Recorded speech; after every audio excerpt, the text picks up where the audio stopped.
Magandang araw po sa inyong lahat. Ngayong araw na ito, panibagong kwento na naman ang inyong mapapakinggan. Isang istoryang puno ng aksyon, misteryo at kabayanihan. Ang kwento natin ngayon ay tungkol sa pakikibaka ng isang sundalong babae. Si Ligaya, isang dalagang piniling tahakin ang landas ng paglilingkod at pakikipaglaban, hindi lang para sa bayan, kundi para sa katotohanan at katarungan. Isa pang dahilan kung bakit niya ito pinili ay upang malaman kung ano ang totoong kwento sa pagkawala ng kanyang ama. Isang ama na di na bumalik mula nang sumabak ito sa isang misyon. Katulad ng mismong misyon na nakaatang sa grupo nila. Ngunit ano kaya ang gagawin niya kung matuklasan niyang hindi lang rebelde ang kalaban nila sa sitio Malapad? Paano kung matuklasan niyang may higit na malalakas na kalaban? Hindi tao, kundi mga aswang, mga halimaw na hindi napupuksa ng mga dala nilang armas. Sino nga ba si Ligaya? Paano niya matatapos ang misyon? Makakaligtas kaya siya? Matutupad niya kaya ang pangako niya sa kanyang lolo na babalik siya? O matutulad lang siya sa kanyang amang sundalo na nawala na parang bula? Ihanda ninyo ang inyong loob dahil ang kwentong ito hindi lang tungkol sa digmaan o pakikipaglaban, kundi tungkol sa tapang, paninindigan at pagmamahal na ipaglalaban sa gitna ng banta ng mga aswang. Ngunit bago po ang lahat, huwag po nating kalimutan mag-subscribe at i-hit ang notification bell sa aking YouTube channel na The Voice Addict at Apong Isaac para sa mas marami pang makapigil hiningang kwentong aswang at katatakutan mula sa mundo ng kababalaghan. Umpisahan na po natin ang kwento. Nakaupo si Ligaya sa balkon ng maliit na kubo ng kanyang lolo Doming sa probinsya. Hawak niya sa kamay ang isang tasang may mainit na kape na halos hindi pa nababawasan. Nakatingin siya sa malayo, sa bukirin, pero wala namang tinatanaw dahil madilim na ang paligid. Panay ang buntong hininga niya. Maya-maya, lumapit sa kanya ang matanda. Napansin nito ang pananahimik ng kanyang nag-iisang apong babae. Itinabi niya ang isang bangkitong gawa sa kahoy at naupo doon. Nakalikha siya ng ingay, pero kahit konti ay hindi man lang siya pinansin o nilingon ni Ligaya.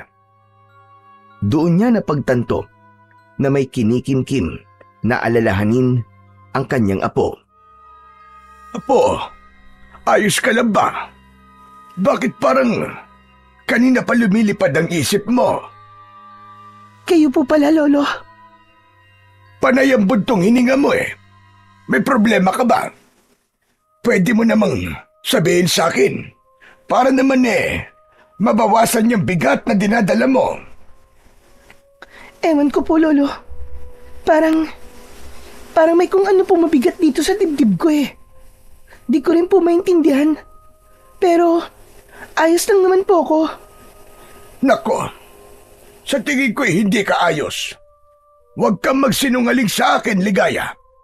Kilala kita po. Simula pagkabata mo, ganyan ka kapag ikaw ay may dinadalang problema.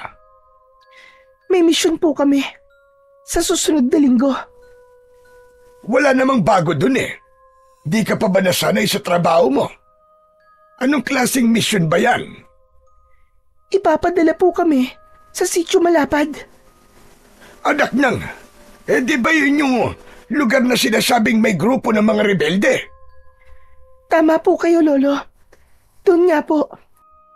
At yung grupo po na yun ay biyasang-biyasa sa pakikipaglaban. Sanay sa gubat. Parang mga gerilya daw.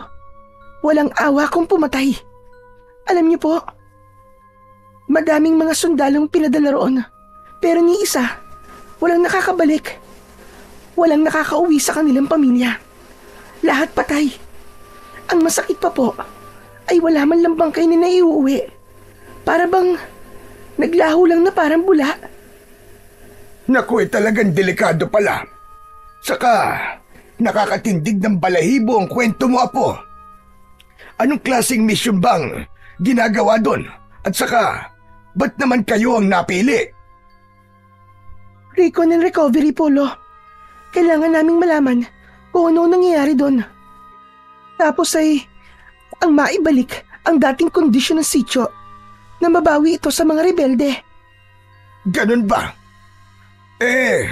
Gusto lang naman pala nilang malaman ang mga aktibidades doon. Bakit hindi pa gumamit ng mga makabagong teknolohiya? Yung bang parang, ano nga ba yun? Yung bang maliit na helicopter? Drone po yun. Pero, hindi rin po kasi magamit yun sa operasyon eh. Dahil ang sabi sa mga report, walang signal pagdating sa sitio malapad.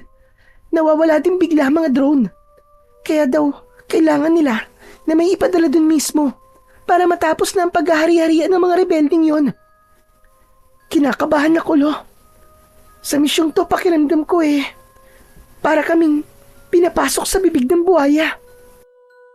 Kung ganyan pala, na napakadelikado, ba't ka pa sasama? Pwede ka namang tumanggi, hindi ba? Hindi po ganun kadali yun, May sinumpaan po akong tungkulin sa bayan. At di ko po pwedeng talikurin yun. Dahil lang sa naduduwag ako. Dahil kung lahat kami aatras, sino po ang pwedeng gumawa? Pero Apo, hindi lahat ng laban kailangan mong salubungin. Hindi porket sundalo ka kailangan mo nang isugal ang buhay mo. May karapatan ka rin na tumanggi kung alam mong wala ng pag-asa. Tao ka rin, Apo. Natural na matakot. Di mo kailangang ikahiya yun. Hindi po pwede, Sasama pa rin po ako. Hindi ako pwedeng umatras kahit delikado. Kasi ito ang pinili kong landas. Sundalo po ako, Hindi ako nagbihis ng uniforme para lang sa sweldo ko. Pangarap kong maglingkod. Pangarap kong may pagtanggol ang ating bayan. Huwag na, Ligaya. Huwag matigas ang ulo mo. Dito ka na lang. Di mo naman kailangan magtrabaho May lupa ako, may taniman, may mga alagang hayop. Hindi ka magugutom dito. Payapa pa ang buhay mo. Malayo sa baril, sa granada, sa dugo. Ayaw mo ba ng kapayapaan? Mahal ko pong katahimikan dito, Lolo. Dito ako lumaki. Dito ako natutong mangarap. Pero, hindi po kasi ito ang pinili kong landas. Nung nagsundalo po ako, namulat ako sa katotohanan sa labas ng bukid na to ay maraming taong umaasa sa proteksyon. Sa tulong at sa tapang ng mga taong tulad ko. Hindi ko po kayang tumalikod sa responsibilidad na yun. Oo nga, tama ka naman doon. Pero bakit palaging silang iniisip mo? Di ba't tungkulin mo ding alagaan ang sarili mo? Bayan muna, bago ang sarili ko. Kahit na, ako na lang ang kasama mo, Apo. Paano kung hindi ka na makabalik? Paano naman ako? Isipin mo naman ako, Apo. Alam mo bang sa tuwing umaalis ka at sasabak sa isang misyon, palagi akong nagdarasal na huwag kang kunin ng gera sa akin. Pero itong sinasabi mo ngayong operasyon, imposibleng mabuhay kayo, di ba? Bakit, Apo? Ayaw mo na ba akong makasama? Lolo Doming, mahal na mahal ko po kayo. Kayo po nagturo sa akin kung paano maging matapang. Pero kung susuko ako ngayon, hindi ko mapapatawad ang sarili ko na wala akong naipaglaban. Gusto kong maging isang sundalong handang isugal ang lahat para sa iba. Matapang ka nga talagang bata ka. Pero sana, maisip mong hindi lahat ng sakripisyo ay kailangan mong akuin. Pwede ka namang maging bayani sa ibang paraan. Hindi mo kailangan mamatay o magsakripisyo ng buhay para lang matawag kang tapat sa iyong tungkulin. Alam ko po yun, Lolo Doming. Pero habang may kasamaan, habang may nang-aabuso sa kapangyarihan, habang may nang-aapi, lalaban po ako. Saglit silang natahimik. Ang gabi ay tahimik rin. Hawak pa rin ng dalaga ang tasa ng kape. Habang si Lolo Doming naman ay pilit na iniintindi ang desisyong ayaw niya sanang marinig. Pero alam niyang wala naman siyang magagawa. Lolo Doming, hindi ako natatakot mamatay. Ang totoo niyan gusto ko ding malaman kung ano ba talaga ang misteryoso sa sityong yun. Gusto kong malaman kung ano ang mga nangyayari sa mga sundalo. At gusto kong maunawaan kung bakit hindi na nakabalik si Papa. Kailan mo pa nalaman ang tungkol sa papa mo, Ligaya? May mga ipinakita sila sa aking files at reports. Nakita ko ang profile niya. Yung batch nila. Sila ang unang pinadala sa sityo na yun. Bakit hindi niyo po sinabi sa akin ang tungkol sa bagay na to, Lolo? Patawad na po kung nagsinungaling ako sa iyo tungkol sa pagkawala niya. Ayoko kasing malaman mo noon. Masyado ka pang bata. Ayokong danasin mo yung sakit na dinanas namin nung bigla na lamang siyang nawala. Gusto kong lumaki kang buo. Pero hindi ko na pala may tatago yun sa iyo sa habang panahon. Naiintindihan kita, Lolo. Hindi naman po ako galit sa inyo Pero sana, nung kaya ko nang umunawa, sana sinabi niyo pa rin sa akin. Masakit man pero bahagi kasi yun ng pagkatao ko. Patawad na po. Ay, Diyos ko. Bigla ko tuloy naalala ang iyong ama. Parang ganito rin yung eksena nun. Tahimik ang langit. Walang bituin. Walang buwan. Tapos nakaupo kami dito sa balkon. Magkatabi, gaya ng ginagawa natin ngayon. Ang sabi niya sa akin, may delikado siyang misyon na gagawin at nangako siyang babalik. Pero hindi na nangyari yon. Ang mama, Lolo. Namatay na lang siya sa lungkot, di ba? Tama ka. Nang hindi nakabalik ang papa mo, hindi na kinaya ng katawan niya ang sobrang pag-iisip at kalungkutan. Kaya naman nagkasakit siya ng maluba hanggang sa namatay. Huwag kayong mag-alala, Lolo. Sisikapin kong makabalik. Hindi mo na ulit mararanasan ng mawalan. Ipinapangako ko po yun sa inyo. Umaasa ako, Apo. Ayokong isipin na pati ikaw ay mawawala sa akin. Hindi ko kakayanin yun, Apo. Ayokong ako na lang palagi ang naiiwan. Pumarap si Ligaya sa kanyang lolo at hinawakan nito ang kamay ng matanda. Tumingin siya ng diretsyo sa mata nito. Babalik ako, Lo. Kahit anong mangyari, babalik ako sa'yo. Salamat. Pero sandali. Meron akong ibibigay sa'yo. Tumayo ang matanda. Pumasok ito sa kanyang kwarto. Ilang minuto ang lumipas bago ito bumalik. Sa kanyang kamay ay may hawak siyang isang maliit na kahon na yari sa kahoy. May mga ukit ito sa gilid at lumang-luma na ang itsura. Binuksan niya ito sa harap ni Ligaya at mula sa kahon ay inilabas niya ang isang kwintas na may palamuting kulay puting bato na may kulay itim na may dilaw na guhit sa gitna. Parang mata ng pusa. Nakapalamuti ito sa isang kwintas na yari sa itim na tali. Simple pero may kakaibang dating. Teka, Lo. Ano po yan? Ito ang mutya ng bayuko. Ang ganda naman po niyan, Lo. Parang buhay na mata. Para siyang nakatingin sa akin. Tama ka. Para nga itong isang mata. Pero hindi pangkaraniwan. Ang kapangyarihan nito, Apo, ay parang sa mutya ng itim na pusa. Pero malinis ito. Hindi galing sa itim na ritual ng mga mangkukulam. Ito ay galing sa kalikasan.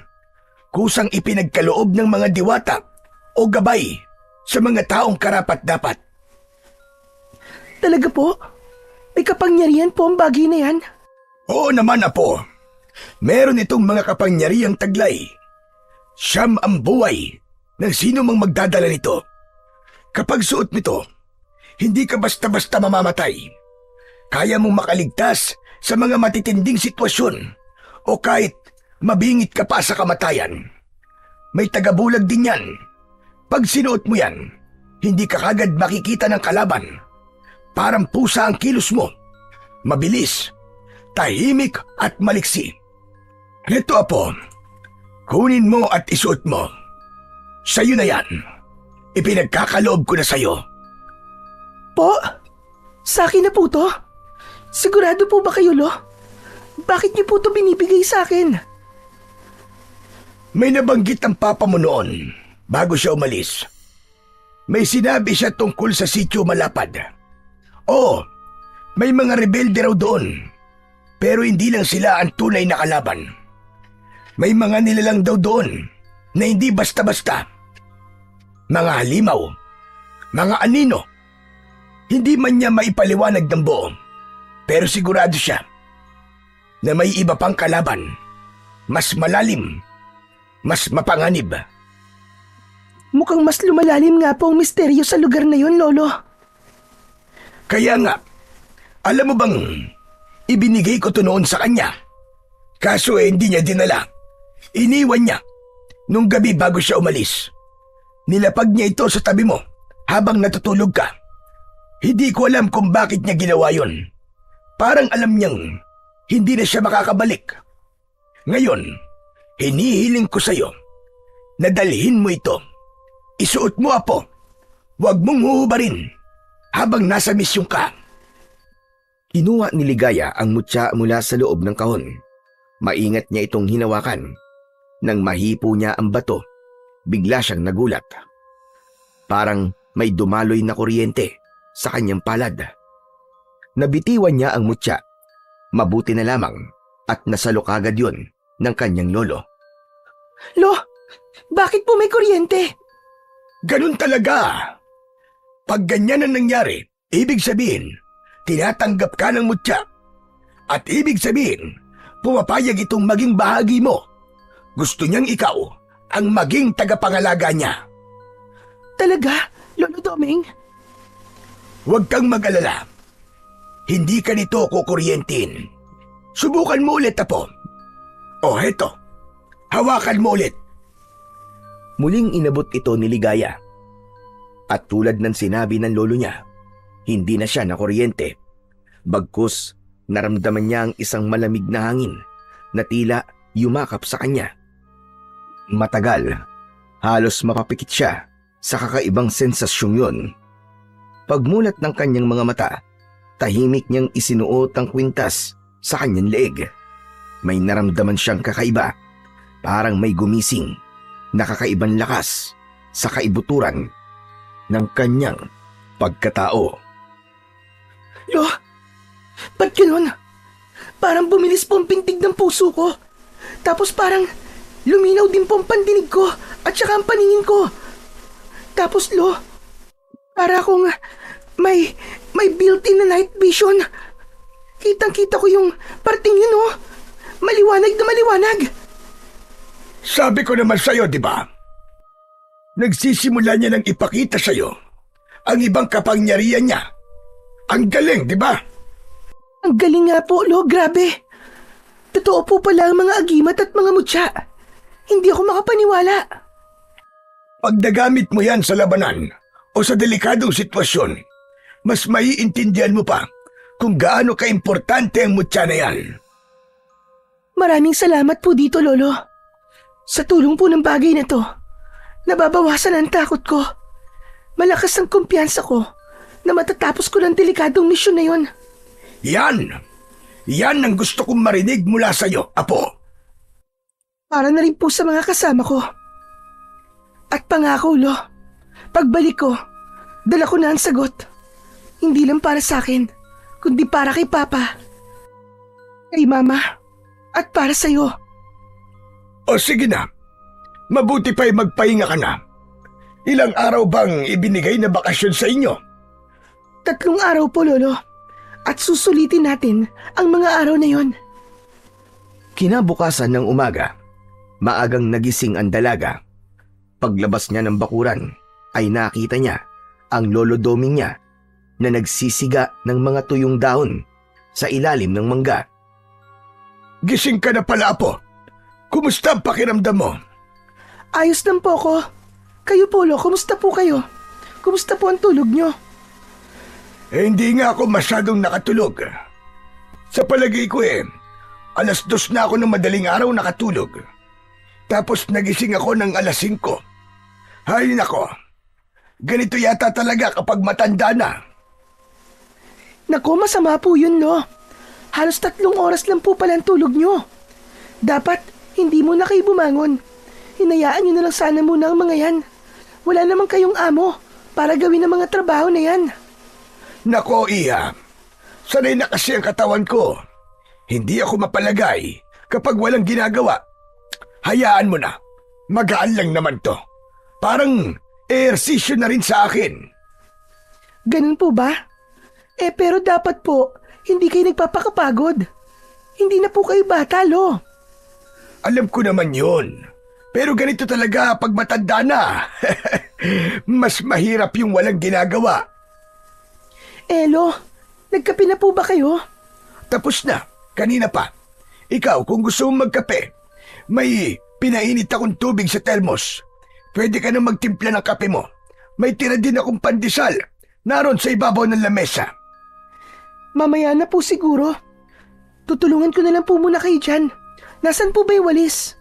Naku, wag na. Tapos na ako magwalis. Tapos na rin akong magdilig ng halaman at magpatuka ng mga manok. Wala ka nang gagawin, Iya.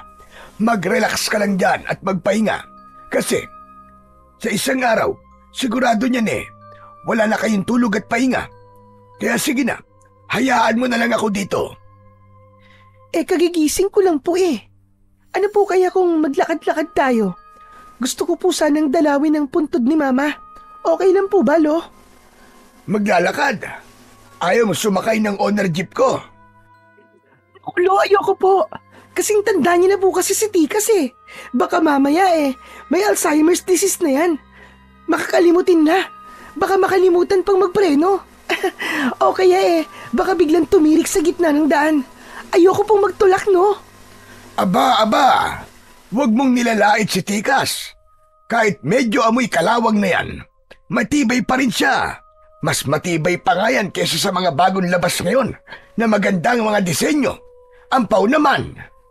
Sa bagay, tama naman kayo. Pero Lo, mas maganda po kung maglalakad na lang po tayo. Total malapit lang naman po ang sementeryo dito, di ba? 15 minutos lang na paglalakad, nandun na tayo. Mas okay yun. Makakapag-ehersisyo tayong dalawa. Ano, kaya niyo po ba, Lo? Aba, syempre naman. Hindi porket puti na ang buhok ko lampa na ako. Kayang-kaya ko pa. Mas malakas pa ako sa kalabaw. Ano, tara na ba? Opo, pero bago po yun, mamimitas muna ako ng paboritong bulaklak ni Mama. Nakita ko po kasi, ang daming bulaklak na rosas na tanim niya. Oo. Sige, mamitas ka. Ililigpit ko na muna itong mga kalat ko. Sige po, Lo. Habang isa-isang pinipitas ni Ligaya ang mga rosas, tila unti-unting bumabalik sa kanyang alaala ang mga panahong buhay pa ang kanyang mama. Yung mga panahong inaalagaan pa lang nito ang mga rosas. Nagtatanim, nagdidilig, habang siya ay masayang pinapanood ito sa may bintana. Paborito ng kanyang mama ang rosas. Para dito, ang rosas ay hindi lang palamuti sa bakuran. Ito raw ay simbolo ng pagmamahal at lakas. Kaya naman, kahit pagod na, patuloy pa rin ito sa pagtatanim at pag-aalaga. Ngayon, si Ligaya na ang namimitas ng mga bulaklak na yon. Hindi niya mapigilan ang pagtulo ng luha habang nakangiti. Ilang sandali pa, isang bungkus na ang kanyang nakuha. Tumayo siya at lumapit sa kanyang lolo na noon ay tapos na rin sa kanyang mga ginagawa. Agad silang naglakad papunta sa sementeryo. Ang ganda ng panahon ngayon ah. Kaya nga parang talagang umaayon ang panahon sa pagdalaw natin sa mama mo. Tumango si Ligaya at nagpatuloy sa kanilang paglalakad. Inabala niya ang sarili sa pag-aayos ng hawak na mga rosas. Ngunit maya-maya, isang motorsiklo ang biglang humarurot sa pababang kalsada. Mabilis ito at panay ang busina. Tila nawala ng kontrol. Dire-diretso ito papunta sa direksyon ni Ligaya at Lolo Doming. Napalingon ang matanda. Ligaya! Masyadong mabilis ang pangyayari. Wala nang oras para tumakbo o umiwas. Lalo't biglang lumitaw ang sasakyang yon sa likod nilang dalawa.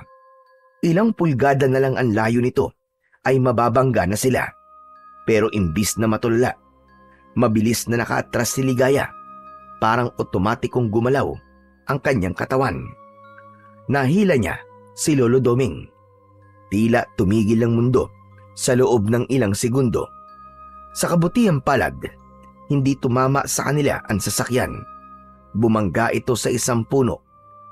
Eksaktong lugar kung saan sila kanina nakatayo. Nanginginig man sa kaba, walang galos o sugat si Ligaya ni si Lolo Doming. Anak ng, ayos ka lang ba, Apo? Opo, Lo. Kayo po. Ay nako, salamat sa Diyos at nailigtas tayo sa aksidente. Ay, ano ba naman yan? Ano bang nangyari sa driver na ito? Nilingon ni Ligaya ang lugar na kinatatayuan nila kanina. Kung hindi siya nakakilos kagad, siguradong pati sila ay nasaktan. Apo, ang mutya mo! Napatingin si Ligaya sa kanyang suot na kwintas. Nakita niya ang bahagyang liwanag na gumagapang mula rito na parang kumikislap. May mga dumating na tao upang tumulong sa lalaking nakamotor. Sa kabutihang palad, buhay ito, ngunit maraming sugat. Nagpatuloy na ang dalawa sa paglalakad. Pareho silang malalim ang iniisip. Lo, sa tingin niyo po ba ang mutya po nagligtas sa atin? Sigurado yun na po. Isa sa kapangyarihan niyan ay ang bigyan ka ng proteksyon. Kaya alagaan mo yang mabuti, Apo. Ingatan mo yan. Napangiti si Ligaya. Namangha siya sa kapangyarihang taglay ng tangan niyang mutya. Sa wakas, ilang sandali pa ay nakarating na ang maglolo sa sementeryo. Dahan-dahang naglakad si Ligaya palapit sa puntod ng kanyang ina. Maingat niyang inilipag ang mga bulaklak sa ibabaw ng nicho nito. Bahagya siyang yumuko at pinunasan ng kanyang palad ang alikabok sa lapida. Binasa niya sa isip niya ang pangalan ng kanyang ina at ang petsa ng kamatayan nito. Napalunok siya ng laway. Mama, nandito po kami ni Lolo. Dinalan po kita ng mga rosas. Napalingon siya kay Lolo Doming na tahimik lamang sa likod niya. Nakatayo at tahimik na nagdadasal. Umupo siya sa tabi ng puntod at saka nagpatuloy. Ma, may mission kaming pupuntahan. At yung mission po na yun baka maging daan para malaman ko kung ano ba talaga nangyari kay Papa. Ma, pangako, mabibigyan na ng linaw ang lahat. Gagawin ko po ang lahat para malaman kung ano ang totoo. Hindi ako titigil hanggat hindi ko nalalaman ang buong kwento tungkol sa pagkawala niya. Alam ko pong hindi magiging madali, pero naniniwala akong magagawa ko to. Tulungan mo ko, Mama. Gabayan mo sana ako sa misyon kong ito. Saglit siyang natahimik. Tumingala siya sa langit at saka bumuntong hininga. Biglang umihip ang malamig na hangin. Nagulat si Ligaya at dahil ang malamig na hangin na yun ay tila niyakap siya. Parang may presensyang dumampi sa kanya. Malamig, ngunit hindi siya natakot. Napangiti siya. Salamat po, Mama. Ramdam ko po kayo ngayon. Salamat po sa yakap niyo. Muling umihip ang hangin. Mas mahina, pero mas malamig. Tumayo na si Ligaya at muling tinignan ang puntod. Lumapit sa kanya si Lolo Doming at tinapik siya sa balikat. O ano, apo? Tara na ba? Okay po, Lo. Tara na po. Sabay silang lumakad papalayo sa puntod. Habang palayo sila, muling lumingon ang dalaga sa puntod ng kanyang ina. Tuloy ang laban, Mama. Tuloy po ang laban. Paglabas nila ng sementeryo, sakto namang may papalapit na tricycle. Pinara yun ni Lolo Doming at agad silang sumakay pauwi. Mabilis na lumipas ang mga araw. Parang isang iglap lang. Araw na ng pagbabalik ni Ligaya sa kampo. Maaga siyang nag-ayos ng kanyang mga gamit. Nang matapos siya, ay lumabas na siya ng bahay. Saglit siyang tumayo sa harap ng pintuan ng kanilang bahay. Hinawakan niya ang kanyang suot na mutya. Sabay nagdasal. Dumating na ang tricycle na maghahatid sa kanya sa terminal.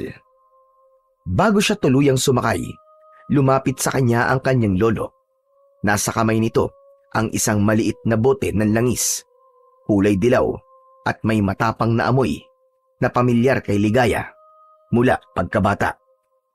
Noon ay kilalang mahusay na albularyo ang kanyang lolo sa kanilang bayan. Dinarayo siya ng mga tao mula sa iba't ibang lugar para magpagamot. Marami siyang alam sa orasyon at dasal na minana pa sa mga ninuno nila. May lahi silang albularyo at ito ngayon ang huling pinamanaan ng kaalaman ng kanilang angkan. Ngunit sa paglipas ng panahon, hindi na siya ganun kaaktibo. Bihira na rin ang nagpapagamot sa kanya. Dumarami na rin kasi ang mga klinika at ospital sa kanilang lugar. Mas marami na ang natutong magtiwala sa modernong medisina kaysa sa panggagamot ng albularyo. Pero para kay Ligaya, alam niyang totoo lahat ang mga kakayahan ng kanyang lolo. Ramdam niya ito, lalo na ngayong dala niya ang mutya. Matapos ang basbas, umalis na siya sakay ng tricycle. Tahimik lang siya habang binabaybay ang pamilyar na kalsada patungong terminal. Pagdating niya doon, bumili kagad siya ng tiket. Naghintay ng ilang minuto bago dumating ang bus biyaheng patimog. Sumakay na siya at naupo malapit sa bintana. Halos 4 na oras ang biyahe at sa loob ng 4 na oras na yon ay hindi mapakali ang dalaga. Panay ang isip niya sa mga maaaring mangyari kapag naipadala na sila sa misyon. 5:00 na ng hapon siya nakarating sa kampo. Pagbaba niya sa harap ng gate, sinalubong na siya kagad ng gwardya. Nakilala agad siya, kaya pinapasok na siya. Napatingin siya sa paligid. Ang kampo ay maayos at organisado. May mga gusaling sementado na yari sa konkreto. May ilang toldang pansamantala para sa mga bagitong sundalo at may mga opisina na may watawat sa harapan. Sa gilid ay ang motor pool kung saan nakaayos ang mga military truck at ilang motorsiklo. Napatingin siya sa truck. Ito ang gagamitin nilang sasakyan papunta sa sitio malapad. Malapit doon ay ang armory at sa di kalayuan ay ang command post na laging may 2 sundalong nagbabantay sa labas. Biglang bumukas ang pinto ng command post. Lumabas si General Roberto Reyes. Ang general ay matikas at kagalang-galang sa paningin ng iba. Pero para kay Ligaya, isa itong lumalakad na epal na sobra ang tingin sa sarili. Lieutenant Ligaya! Napalingon ang dalaga. Tumindig siya ng maayos at agad na nagbigay ng galang. Sir? Ngumiti si Roberto habang palapit ng palapit. Nakangiti ito at nang makalapit, bahagya itong yumuko sa tenga ng dalaga. Alam mo, mas lalo kang gumaganda kapag hindi ka nakasuot ng uniforme. Hindi kagad nakaimik si Ligaya sa sinabi ng general. Pinili niyang manatiling profesional pero hindi pa tapos ang general. Sumama ka sa akin mamaya. Mag-dinner tayo. Ano, sir? Pumayag ka na. Kaya kitang i-pull out sa assignment mo kung makikipag-date ka sa akin. Sir, hindi po. May tungkulin po ko. At hindi ko po yun basta-basta iiwan para lang sa... Ano ka ba naman, Santos? Ako na nga nagsasabi. Kung gusto mo lang naman. Alam mong delikado yung misyon. Ayaw mo ba nun? Inililigtas lang kita, pero syempre may kapalit. Sige na, tanggapin mo na. Hindi lahat binibigyan ko ng pagkakataong ganito. Pag-isipan mo. Naalibadbaran si Ligaya. Uminit ang pakiramdam niya nang marinig yun. Hindi na niya napigilan pa ang sumagot sa general. Sir, excuse me po. Baka lang kasi nakakalimutan nyo. Sundalo ako. Hindi ako pokpok. Kung may gusto ko yung gawin para sa karir ko, gawin niyo yun. Base sa kakayahan ko. Hindi sa pagitan ng hita ko. Nanigas ang mukha ng general sa kanyang narinig. Ngunit makaraan ng ilang sandali, bigla itong tumawa ng malakas. Alam mo ba sayang ka? Sayang ka talaga, Ligaya Santos. Maganda ka, matalino, pero tanga ka pagdating sa diskarte sa buhay. Kung ako sa'yo, tinanggap ko na matagal kong alok sa'yo. Kung gusto mong umangat dito, dapat marunong kang makisama. Hindi ko po kailangan ng tulong nyo. Matapang ka talaga. Palaban. Kaya kita nagugustuhan Kaya lang sayang. May tao nang handang mag-angat sa'yo. Pero tinatanggihan mo pa. Ikaw din. Kapag tumigil na ako, baka mapag-iwanan ka. Diretsyong tumingin si Ligaya sa manyakis na opisyal.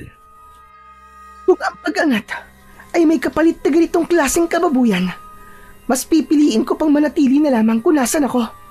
Hindi ko ibibenta ang dangal ko para lang makakyat ako. Hindi yun itinuro sa amin sa akademya. Bahala ka. O sige na, maganda ka. Dahil bukas na bukas, ipapadala ko na kayo sa gera. Ipagdadasal ko na makaligtas ka. Pagkasabi nun, ay tumalikod na ang general. Tahimik si Ligaya, pero matikas pa ring nakatayo.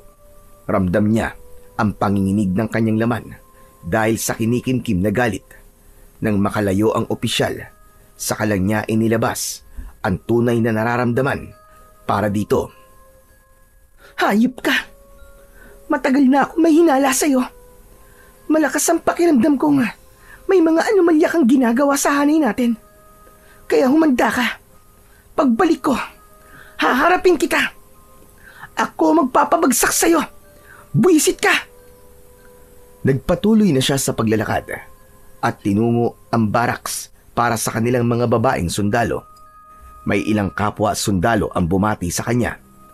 Dumiretso siya sa isang cubicle sa loob ng barracks, isang folding bed, isang cabinet at maliit na lamesa ang laman ng kanyang espasyo. Nilapag niya ang kanyang bag at naupo. Dahan-dahan niyang hinila mula sa ilalim ng kanyang damit ang mutyang suot niya. Makapangyarihang mutya. Samahan mo ako sa pagkakataong ito. Maging kasangga sana kita sa laban na to. Hinawakan niya ito ng maigpit, saka muling ibinalik sa ilalim ng kanyang t-shirt. Mabilis na lumipas ang oras. Sumapit na ang gabi sa kampo. Maya-maya ay may tumawag sa kanyang kasamahan. Pinapatawag na sila ng kanilang mga general. Tumayo agad si Ligaya. Kinuha ang kanyang cap, isinuot yun at sumama sa ibang kasamahan patungo sa gusaling ginagamit bilang silid para sa kanilang pagpupulong bago ang operasyon. Pagdating nila roon, naroon na ang general at ilang pang mataas na opisyal sa gitna ng silid. May nakalagay na mapa sa mesa. may ilang papel, marker at listahan ng mga pangalan. Tumikhim ang general.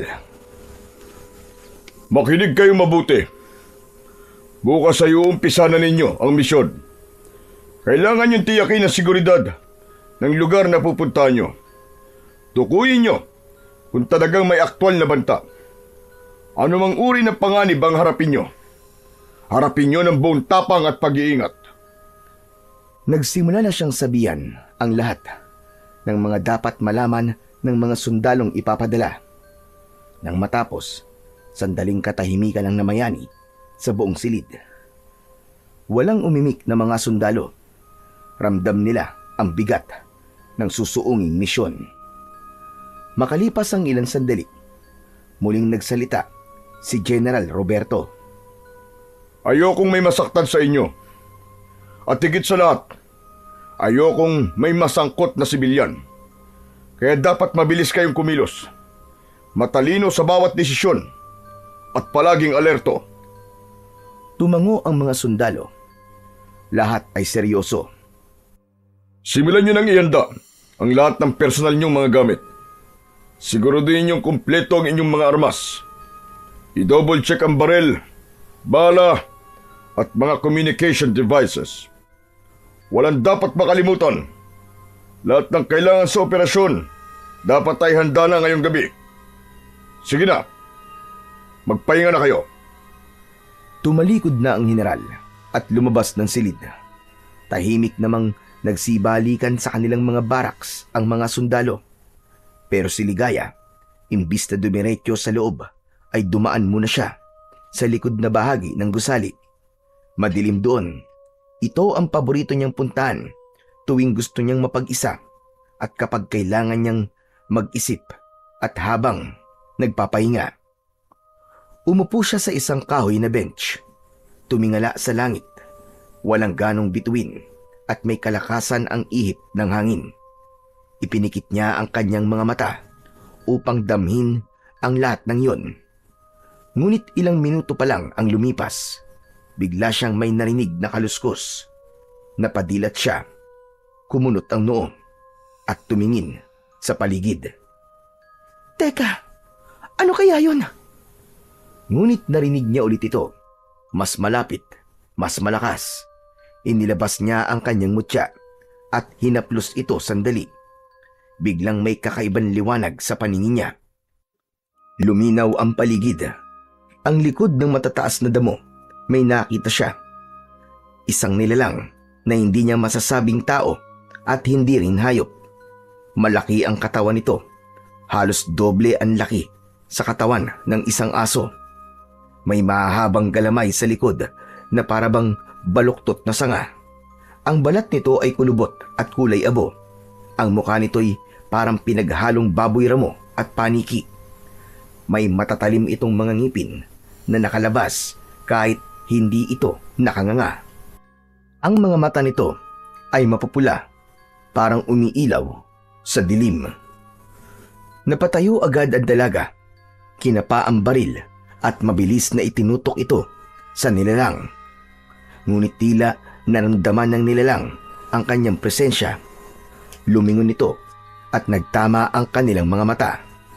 Saglit lang, sa isang kisap mata ay bigla itong tumakbo. Mabilis, hindi halos marinig ang mga yabag nito at bago pa siya makakilos, nawala na ito. Ano yun? Anong klaseng nilalang yun? Nakakatakot. Bigla siyang kinilabutan. May kung anong takot siyang naramdaman. Para siyang binuhusan ng malamig na tubig. Pero sa halip na tumakbo, nanatili siyang nakatayo. Pinakiramdaman ang paligid. Maya-maya pa ay may narinig na siyang isang malakas na alulong mula sa malayo. Bumalik na siya sa loob ng barracks. Inayos niya ang kanyang gamit at pilit na pinakalma ang sarili. Pinilit niyang makatulog sa kabila ng kanyang nasaksiyan. Pilit niyang binura sa kanyang isipan ang mga tanong kung ano ang ginagawa ng ganong nilalang sa kanilang kampo. Ilang sandali pa, nakatulog na rin ang dalaga. Kinabukasan, tinawag na sila ng commanding officer nila. Sumakay ang mga sundalo sa military truck. Lahat sila ay halos nasa 40 bilang ng mga sundalo. Ilang oras ang nagdaan, unti-unti nang nagbabago ang tanawin. Mahigit 3 oras na silang nasa kalsada. Mula sa sementadong kalsada, naging lupa at masukal na ang paligid. Puno ng makakapal na damo, mga baging at matataas na puno ang gilid ng kanilang daan. Paakyat na rin ang daang tinatahak ng konvoy. Ano yun? Ilang beses na napasingot si Ligaya nang may maamoy siyang kakaiba sa hangin. Mabaho, amoy bulok na karne. Tumingin siya sa labas ng sasakyan. Maya-maya pa ay tumigil ang mga sasakyan sa tabi. Nagtaka ang dalaga. Wala sa plano nila ang huminto hanggat hindi sila nakakarating sa sitio Malapad. Panay ang tanong niya sa kanyang mga kasamaan hanggang sa may nagradyo. Sinabi nito ang isang masamang balita. May mga naiwanan silang gamit. Wala silang nadalang supply, pagkain, mga damit at kanilang mga bag, mga karagdagang baril, bala at iba pa. Ano? Paano nangyari yun? Bakit? Imposible! Agad silang nagkagulo. Pakiramdam ni Ligaya, may sabotaheng nangyari. Naramdaman niyang may mali. Pagtingin niya sa may bandang kanan ng daan, may mga taong nakatayo. May mga bitbit ang mga ito na tila mga panggatong. Lahat sila ay pawang mga kalalakihan. Malalaki ang katawan at sunog sa araw ang mga balat. Nakasuot sila ng mga lumang pantalon at nakahubad ang itaas na bahagi ng kanilang mga katawan. Sa unang tingin, wala naman kakaiba sa kanila. Ngunit nang mapansin ni Ligaya na pare-pareho ang tato ng mga ito sa kaliwang balikat, isang ulo ng agila, nagsimula siyang magduda sa katauhan ng mga ito. Maingat niyang sinulyapan kung may dala silang sandata, pero wala siyang nakita. Nagkunwari na lamang siyang magtanong gamit ang kalmadong boses. Mga boss, may alam ba kayong pwedeng matutuluyan? O kaya may makakainan na malapit dito? Naku walang ganun dito sa bundok. Saan ba kayo pupunta? Sa sitio Malapad ba? Po, hindi po. Hindi kami dun pupunta. Ang lagay parang naligaw po kami. Hindi kayo naliligaw. Alam naming sa sitio Malapad ang punta nyo. Bakit ba padala ng sundalo sa sitio na yun? Delikado ang papunta ron. May alam kayo tungkol sa sitio Malapad? Oo naman. Lahat ng tao dito ay alam tungkol sa lugar na yun. Mga pugad yun ng aswang. Lahat ng pumapasok doon, hindi na nakakalabas. Ano ka mo? Pugad ng aswang? Oo. Maraming aswang ang namamahay doon. Kaya bumalik na kayo kung saan kayo nanggaling. Hindi nyo alam kung ano pinapasok nyo. Delikado sa lugar na yun. Huwag nyo nang subukan. Ngunit sa kabila ng babala ng lalaki at sa kakulangan nila ng gamit, nagpatuloy pa rin sila sa biyahe. Dumilim na ang paligid. Hindi na nila matukoy kung anong oras o ilang kilometro ba ang lalakbay nila. Ang masama pa, hindi na yun ang orihinal na rutang dapat nilang daanan. Wala na sa mapa ang daang tinatahak nila. Maya-maya pa, may namataan silang isang maliit na baryo sa di kalayuan. May iilang kubo na yari sa kahoy at pawid. Bahagyang may ilaw sa mga lumang lamparang nakasabit sa mga pasimano. Tao po! Tao po! Ngunit walang sumasagot. Tila walang tao sa lugar na yon. Agad na nagpasya ang kanilang commanding officer na doon na muna sila magpalipas ng gabi. Saka na raw sila maghahanap ng paraan kinabukasan para hanapin ang sityo. Sinubukan nilang silipin ang mga bahay. Maingat nilang binuksan ang mga pinto Sa loob ay malinis. Maayos ang mga gamit. May mga nakasabit pang damit sa sampayan at may pagkain pa sa ilang mesa. Tila iniwang bigla ng mga tao. Sir, pwede po bang wag na tayo dito? Masama po ang kutob ko sa lugar na to eh. Pero Lieutenant Santos, wala na tayong ibang opsyon. Wala na tayong signal. Paubos na ang diesel ng truck at pagod na mga tao. Kailangan nating magtipid at magpahinga. Rotation na lang ang bantay. Ayusin mo ang team mo. Pero sir, tignan niyo naman. Wala ni isang tao sa paligid. Bukas sa mga bahay, pero walang kahit sinong residente. Malinis sa loob, may gamit pa, pero parang iniwan na lang bigla. Hindi ba kayo nagtataka? Oo, napansin ko rin. Pero baka may pinuntahan lang. Baka may pista sa kabilang baryo o ibang okasyon. Hindi natin alam. Ang mahalaga ngayon, makapagpahinga tayo. Mas lalong delikado kung pipilitan natin magpatuloy sa dilim. Sir, makinig po kayo sa akin. Pakiramdam ko may mali talaga rito. Hindi to normal. Masama talaga ang kutob ko. Tara na ho. Lieutenant, ako ang commanding officer mo. Ako ang masusunod. Ngayong sinabi kong dito tayo magpapalipas ng gabi. Dito tayo. Wala nang diskusyon. Garcia, Tolentino, magsimula na kayo mag-assign ng rotation sa pagbabantay. Yung iba magpahinga na. That's an order. Do you copy? Napilitang manahimik si Ligaya. Alam niyang wala na siyang magagawa. Nagsimula ng mag-ayos ang mga kasama niya at pumili ng mga kubong tutulugan. Pumasok na rin ang dalaga. 5 sila sa isang kubo at sa bahay na napili nila, napansin niya ang naiwan pang mainit na tasa ng kape. Bahagya pang may usok na sumisingaw. Tapos sa silid ay may umaandar pang isang lumang radyo na may mahinang statikong tunog. Anak ng mga kasama, walang matutulog sa atin ha. May mangyayaring masama. Sigurado ako.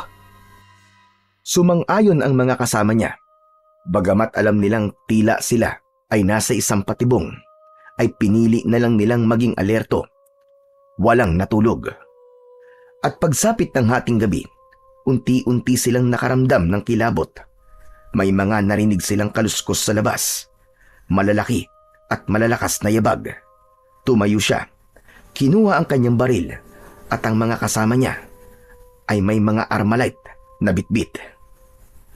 Mabilis na inilabas niya ang kwintas at saka siya sumilip sa labas. 10 nilalang na may pulang mata, may mga mahahabang mga kuko at pangil. Wala itong pinagkaiba sa nilalang na nakita niya sa kampo. Nanlaki ang mga mata niya nang makitang ang nilalang na yon ay may nilalantakang tao, nakauniforme tulad ng kanyang suot. Mga aswang!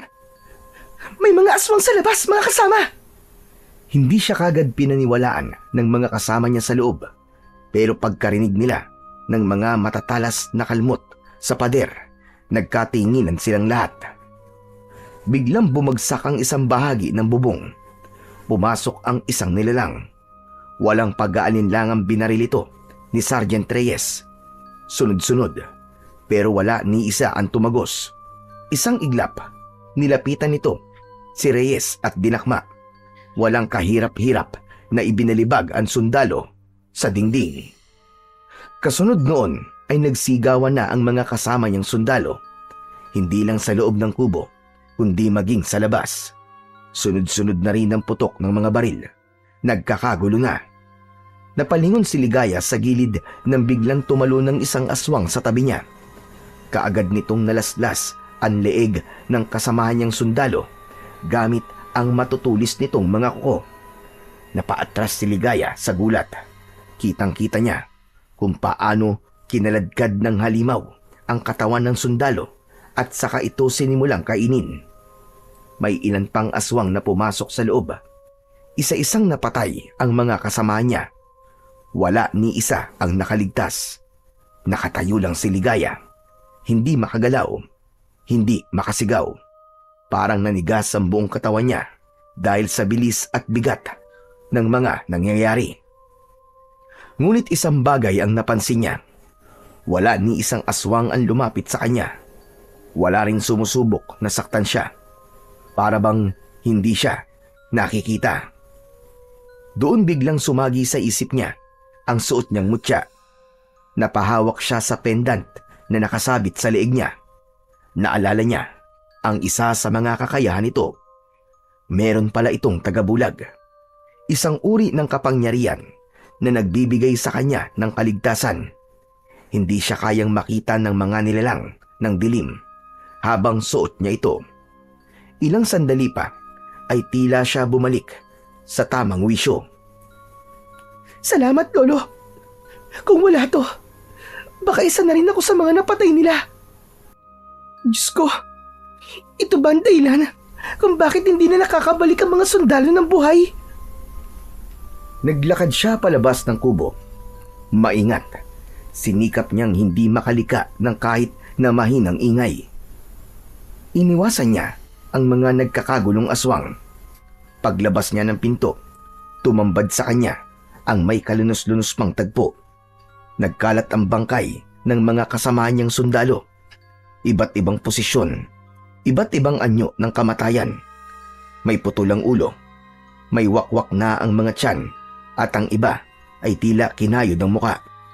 Pinagpiesta ng kanilang katawan na napakaraming aswang. Lahat ay abala sa pagmuya ng lamang loob at pagngasab ng mga buto. Napasinghap si Ligaya. Napakapit siya sa dibdib at saglit na napapikit. Ngunit isang sigaw ang gumising sa kanya mula sa matinding takot. Mga lintik kayong mga halimaw kayo! Sige! Tapusin silang lahat! Nagmula sa kabilang bahagi ng gubat ang ilang grupo ng mga armadong lalaki. May mga hawak silang mga sandata na hugis kurbada ang talim at medyo makapal. Ang dulo ay hindi matulis gaya ng espada, kundi hugis pabilog. Mas mahaba sa karaniwang itak pero mas maiksi kesa sa kampilan. Nang mamataan ng mga aswang ang papalapit na grupo, agad silang nagsitakbuhan at nagsitakas. May ilan pang naabutan ang mga lalaki at napatay. Ngunit mas marami ang nakatakas. Biglang tumahimik. Naiwan ang amoy ng dugo sa hangin. Kasunod nito ay isa-isang ininspeksyon ng lalaking tila lider ang nagkalat na mga bangkay ng sundalo. Halata sa mukha nito ang labis na galit. Ang titigas kasi ng ulo niyo eh. Sabi ko na kasi sa inyo na delikado ang pagpunta sa sitio eh. Pero nagtuloy pa rin kayo. Nilapitan niya ang isa sa mga bangkay. Kinuha ang dog tag nito. Binasa ang pangalan at mariing pumikit. Sayang, bata ka pa. Hindi mo man lang nalaman ang totoong kalaban. Natulad din kayo sa iba. Tumalikod dito at hinarap ang kanyang mga kasama. Pulutin niyo ang mga armas. Huwag niyong hayaang maiwang gamit ang mga bangkay. Alam ng mga alimaw ang taktika ng mga sundalo. Gagamitin nila yan laban sa atin. Tahimik ang kasamahan ng mga lalaki. Malungkot sila habang pinupulot ang mga armalite at baril, at maging ang mga dogtag ng mga ito ay kanilang kinolekta. Kumuha kayo ng gasolina sa sasakyan nila. Kailangan natin sunugin ang mga bangkay para hindi na sila balikan ng mga aswang ngayon. Agad na sumunod ang ilan. Isa-isa nilang nilatag ang mga katawan sa ibabaw ng patong-patong na kahoy. Dahan-dahang binuhusan ng gasolina at sinindihan. Si Ligaya, tahimik na nakamasid. Ngunit nang makita niyang nagsimula ng lamunin ng apoy ang bangkay ng mga kasama niya, hindi niya na napigilan ang maging emosyonal. Mga kasama! Mga kaibigan! Bigla na lang siyang napaiyak. Hindi niya namalayan na napalakas ang kanyang pag-iyak. Napalingon si Commander Mando. Napakunot ang kanyang noo. May kung anong gumapang nakilabot sa kanyang katawan. Sino yan? Mabilis niyang inihanda ang kanyang matalim na sandata. Magpakita ka! Huwag kang magtago kung sino ka man! Sa isang iglap ay may napansin siyang anino na halos katabi niya lang. Dahil sa nakita niyang yun, bigla niyang iwinasiwas ang kanyang sandata. Sa hindi maipaliwanag na dahilan, tinamaan si Ligaya sa tiyan. Tumilamsik ang dugo sa lupa. Teka! Ikaw? Unti-unting nakita nila ang babaeng sundalo na hawak ang kanyang tiyan at namimilipit sa sakit. Gumalaw si Ligaya. Tinangka niyang magsalita. Ngunit tumulo ang dugo sa kanyang labi. Naghahalo ang luha at pawis sa kanyang muka. Bakit? Bakit? Nangihina ang katawan niya at bumagsak ang kanyang ulo sa lupa. Hindi! Dali! Bilisan niyo ang pagkiyos! Kailangan nating iligtas ang sundalong to! Napaluhod si Commander Mando sa tabi ni Ligaya. Nanginginig ang kanyang mga kamay habang sinusubukang pigilan ang pag-agos ng dugo sa sugat ng babae. Tumitig siya sa kanyang palad, basang-basa ng malapot at mainit na dugo. Sa unang pagkakataon, sa loob ng maraming taon ng pakikipaglaban, ngayon lang siya nakaramdam ng labis na pagsisisi. Hindi maaari! Anong nagawa ko? Lumapit ang isa sa mga lalaki na may dalang tela. Ginapos niya ang sugat sa tagiliran ni Ligaya. Sinabi nitong buhay pa ang babae. Kung ganun, ay tulungan natin. Dali natin sa kampo. Ihanda mga sasakyan. Bilisan nyo! Baka hindi na umabot to. Tulong! Tulungan niyo ako! Huwag ka na magsalita. Ligtas ka na. Huwag ka na muna magsalita. Binuhat ng lalaki si Ligaya at sa bisig nito, nawalan ng malay ang dalaga. Kasabay ng biglang pagtahimik ng buong gubat. Habang papalayo ang sasakyan, ang apoy mula sa sinusunog na mga bangkay ay biglang lumiyab ng mas mataas at naiwan ang kakaibang amoy sa buong paligid. Pagkaraan ng ilang araw, unti-unting dumilat si Ligaya. Agad na gumala ang mga mata niya sa paligid. Nasa loob siya ng isang maliit na silid. Pawid ang bubong at gawa sa kawayan ng dingding. Agad niyang napansin ang mga nakasabit na tali ng mga bawang sa mga bintana. At pagkatapos nun, ay nabaling naman ang tingin niya sa salaming nakatapat sa kanya. Doon niya nakita ang sarili niya. Maraming dahon ang nakatapal sa kanyang mga braso, sa balikat at sa kanyang tiyan. Nakahiga siya sa isang papag na may banig. May manipis na kumot at may unan. Nalilito siya, ngunit bago pa man siya makapag-isip ng malinaw, nakarinig siya ng mahinang yapak na papalapit. Bumukas ito ng dahan-dahan. Pumasok ang isang lalaki. Nanlaki ang kanyang mga mata nang makilala kung sino ito. Ikaw? Mabuti naman at gising ka na. Salamat. Kumusta na ang pakiramdam mo? Umupo ito sa isang silya sa tabi ng papag.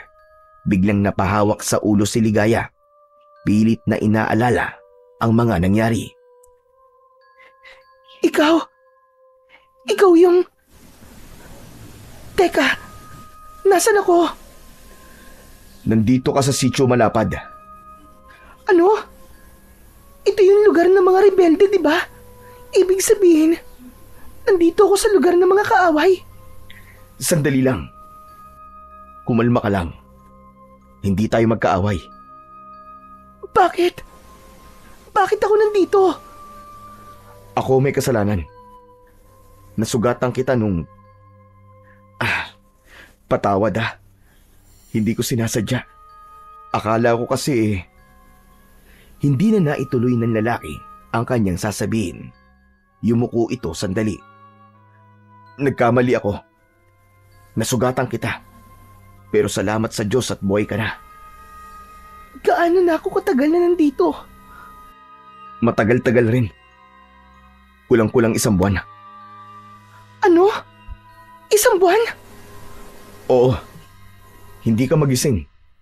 Pero alam mo bang mabilis na gumaling ang sugat mo? Parang ang milagro yun eh. Ang manggagamot namin ang nag-alaga sa'yo, si Katuro. Sayang, wala siya ngayon dito. Matutuwa siya kapag nalaman niyang gising ka na. Tumahimik ang dalaga. Sinubukan niyang bumangon, pero bigla siyang natigilan nang maramdaman ang sakit sa kanyang mga binti at braso. Oh, dahan-dahan lang. Salamat ah. Teka, aalisin ko lang muna tong mga dahon sa katawan ko. Ako na, tutulungan na kita. Pasensya ka na kung ganyan kadami ang nakatapal sa'yo. Ganyan talaga kung manggamot si Katuro eh. O ayan, naalis ng lahat. Sandali, kukuhanan lang kita ng palanggan at tubig. Baka gusto mo maghilamos. Wag na, ayos lang ako. Dito ka lang. Mag-uusap tayo. Anong pangalan mo? Ikaw ba ang pinuno ng mga rebelde? Rebelde? Yung ba ang tawag nila sa grupo namin? Bakit? Ano ba ang dapat itawag sa inyo? Ay, wala. Siya nga pala. Ako si Mando. Commander Mandon tawag nila sa akin dito. Tumango-tango ang dalaga sa sinabi ng lalaki. Salamat ah. Salamat sa pag-aalaga. Wala yon. Kasalanan ko naman talaga nangyari. Kung namatay ka, habang buhay na dadalhin ng konsensya ko yun. Ganun? Eh bakit mo naman kasi ako iniwa? Sa tiyan pa talaga. Mainit ang sitwasyon nun. Masyado akong alerto at naging emosyonal sa mga nangyari. Tapos may nakita akong anino. Akala ko isa ka sa mga aswang. Kaya yon. Ang mga kasamahan ko, pinatay sila ng mga aswang. Alam ko. At palagi nilang ginagawa yon. Pinapatay nila ang mga sundalo na papunta dito. Bakit iba ang repost sa amin? Ibang impormasyon sinasabi nila. Ang alam namin, pinumumugaran ng mga masasamang rebelde ang Sitio Malapad. Na may mga biyag kayong sibilyan at pumapatay kayo ng mga sundalong pinapadala dito. Hindi totoo yun. Hindi kami ang pumapatay sa kanila. Sinisisi lang nila sa amin ang mga krimen ng mga halimaw na matagal lang nagkukubli sa kagubatang to.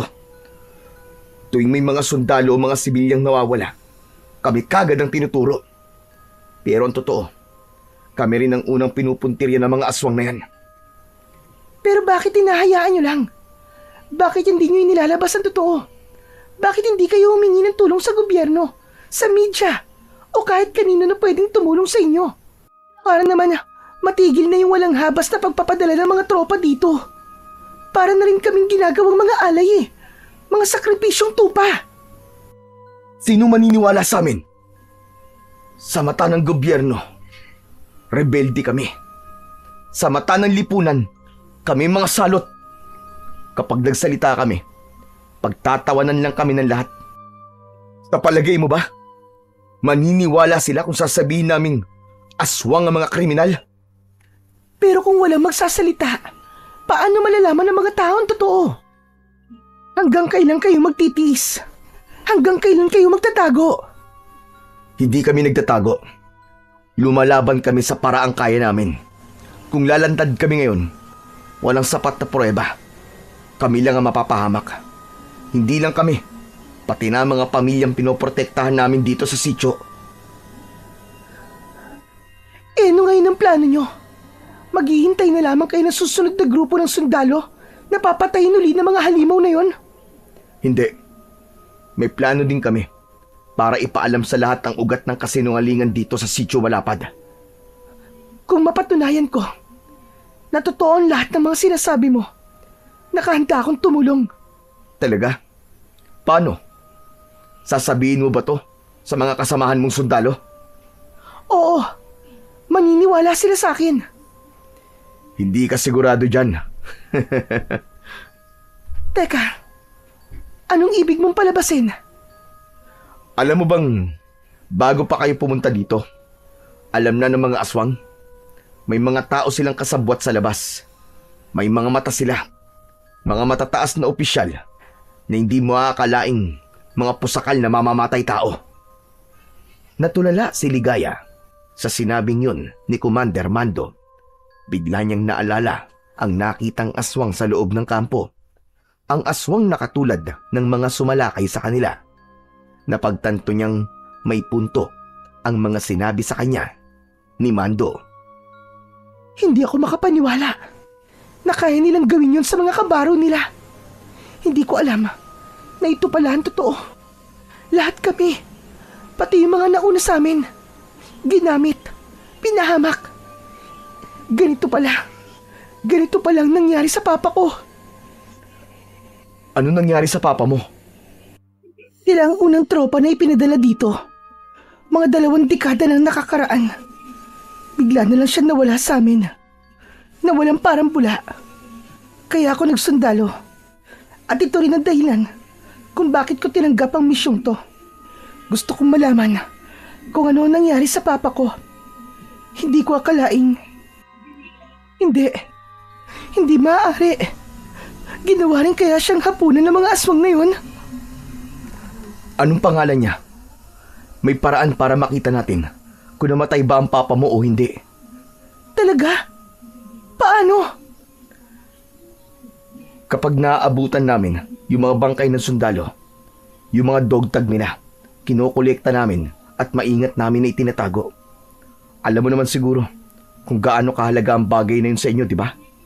Kahit duguan, kahit wasak ang katawan, kapag nakita namin may dogtag, kinukuha kaagad namin.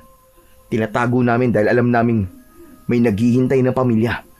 May anak, may asawa. May mga nanay na gustong malaman kung nasaan ang mahal nila. Kung ganun, gusto kong makita ang dogtag ni Papa. Gusto kong makita. Parang awa mo na. Oo, sige, tutulungan kita.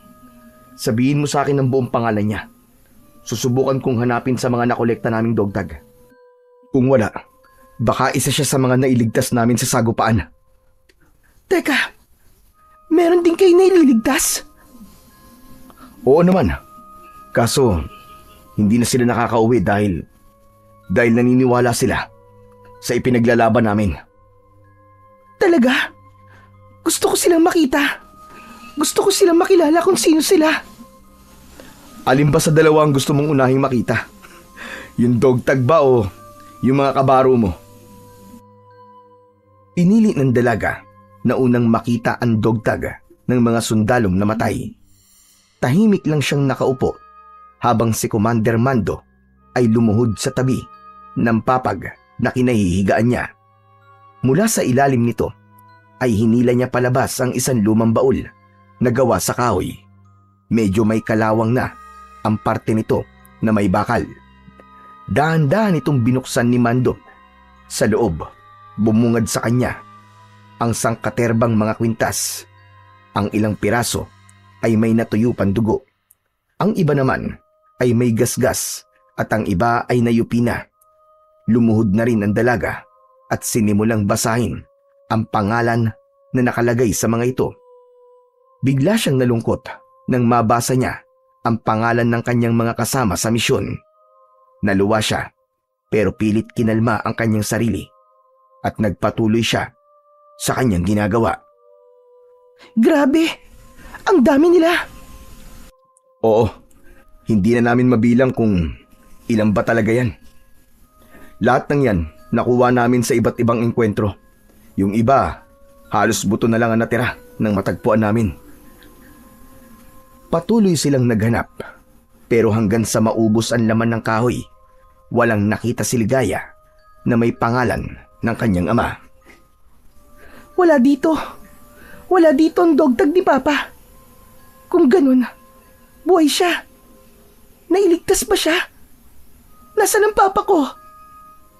Biglang sumigla ang anyo ni Ligaya. Hindi may paliwanag ang sayang nasa mukha niya, ni hindi niya na mahintay na sagutin siya ng kanyang kausap. Wala sa mga ito ang pangalan ni Papa. Kaya posible talagang buhay siya, hindi ba? Please, gusto kong makita ang mga sundalong nailigtas nyo. Pakiusap. Oo, sige. Pero wala akong kilalang Conrado Santos dito. Ayokong bigyan ka ng maling pag-asa. Wala. Pero imposible namang... Teka, baka pinago niya ang pangalan niya. Please, gusto ko silang makilalang lahat. Tumango ang binata. Tumayo na ito at agad na lumabas ng silid. Maya-maya ay narinig niya ang malakas na sigaw ni Mando. Ipinapatawag niya ang lahat ng kasamaan na nailigtas nila sa kamay ng mga aswang. Ilang minuto lang, nagsidatingan na ang mga tao. Lumabas si Ligaya sa silid at tumayo sa gitna ng maraming mata na nakatingin sa kanya. Kinakabahan siya pero kailangan niyang malaman ang totoo. Ako po si Ligaya Santos. Anak po ko ni Lieutenant Conrado Santos. Sundalo siya. Kabilang siya sa mga unang tropa ni pinadala dito. Nais ko pong malaman kung nandito siya. Kung may nakakakilala po sa kanya. Tahimik ang lahat. Tinignan ng ilan ang isa't isa. Tinawag ang kanilang mga pangalan pero wala sa kanila ang pangalan ng ama. Nasaan ang papa ko? Nasaan siya? Bakit wala siya dito? Anong nangyari sa kanya? Akala ko malalaman ko na. Pero wala pa rin pala. Hindi na kinaya ni Ligaya ang nararamdaman. Nahilo siya sa sama ng loob at lungkot, kaya dali-daling ibinalik siya ni Commander Mando sa loob ng silid. Doon siya umiyak ng umiyak. Ilang sandali pa, may pumasok na lalaki sa loob ng kwartong yun. Taturo? Aba, totoo ba to? Gising na ang pasyente ko? Pagkakita sa lalaking dumating, agad na napatayo ang dalaga. Papa? Ikaw nga! Papa ko! Teka, Papa. Bakit mo ako tinatawag na Papa? Nako, mawalang galang na. Mukhang may pag-uusapan kayong mahalaga. Mabuti pa iwan ko na lang muna kayong dalawa dito. Dali-daling lumabas si Mando para bigyan sila ng pagkakataong makapag-usap. Umupo ang lalaki sa tabi niya habang pinagmamasdan siya. Ako si Ligaya. Anak mo ko. Hindi mo ba ako nakikilala? Tahimik si Katuro. Ilang sandali pa, hinawakan siya sa pisngi niya. Ikaw si Ligaya? Ang anak ko? Ako nga, Papa. Ako to. Grabe, ang laki mo na. Paano napunta ka dito sa sityo? Tulad mo, Papa. Pinadala din kami dito para sa misyon. Pero lahat pala ng impormasyong sinabi nila tungkol dito sa sityo, lahat ng yun ay kasinungalingan lang. Tama ka. Maraming matataas na opisyal ang kasapi ng grupo ng mga aswang. At ang mga sundalo, ipinapadala nila rito. Hindi para sa tunay na misyon, kundi para gawing alay o pagkain ng mga kalahi nila. Kaya pala wala nang nakakabalik. Wala kaming alam. Akala namin, rebelde ang kalaban. Pero ang totoo, ginamit lang kami. Ganon din na nangyari sa amin noon. Dinala kami dito para linisin daw ang lugar.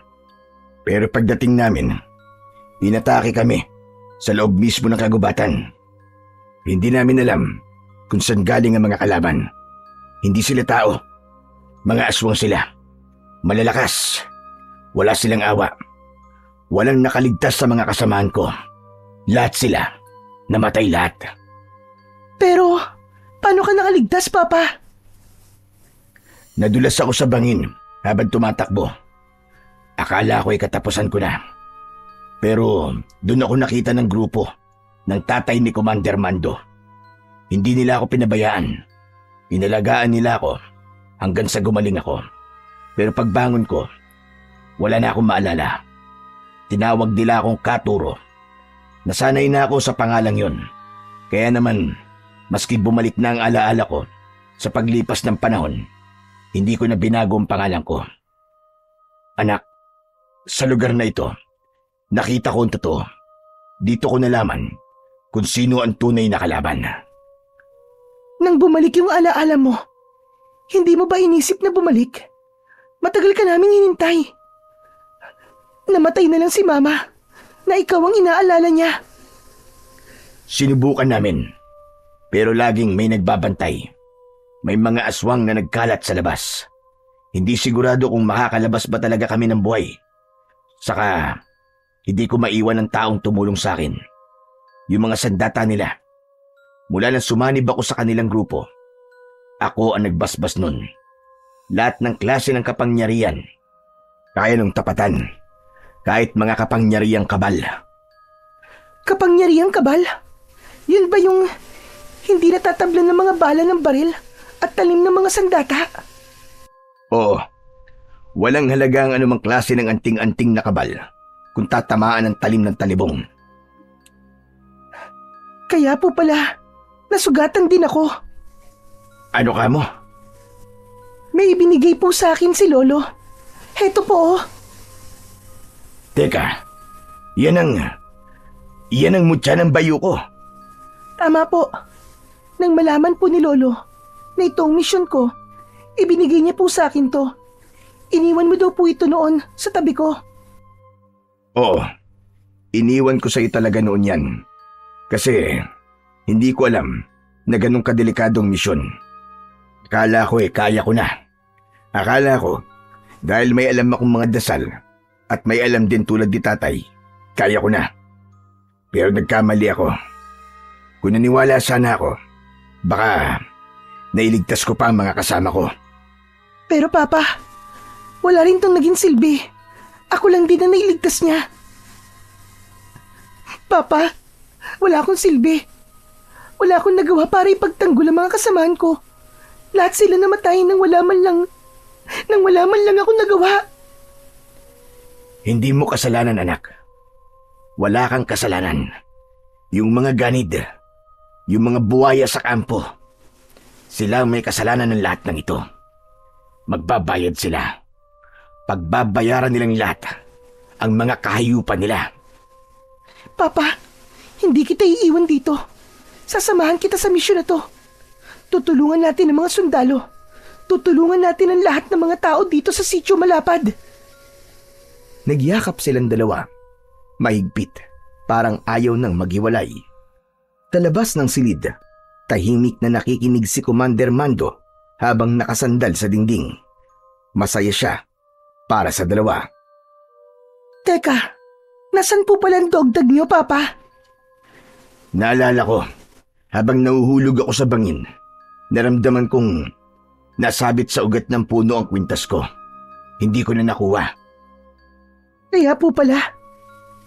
Papa, masaya akong nakita ulit kita.